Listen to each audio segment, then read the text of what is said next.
Hello friends, welcome to Divya's blog. आज आपण बनवणार आहे कोबीची भजी। इथे मी कोबी बारीक चिरून घेतलेला आहे। धनापूड, जिरापूड, हळद, लाल मिरची पावडर आणि मीठ घेतले आहे। बेसन पीठ, तांदळाचे पीठ, बारीक चिरलेली मिरची, कोथिंबीर, उभा चिरलेला कांदा आणि ओवा घेतलेला आहे। आता आपण हे सगळं मिक्स करून घेऊया।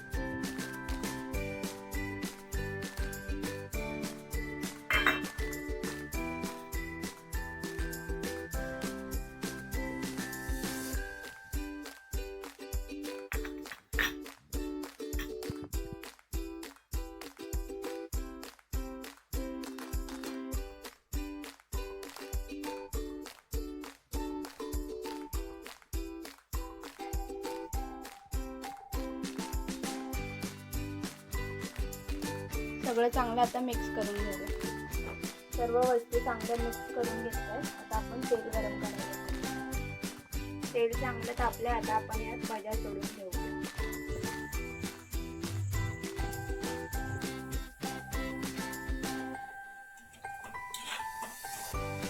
कोबीची भजी रेडी आहे। व्हिडिओ आवडला असेल तर नक्कीच लाईक, शेअर आणि सबस्क्राईब करा। थँक्यू।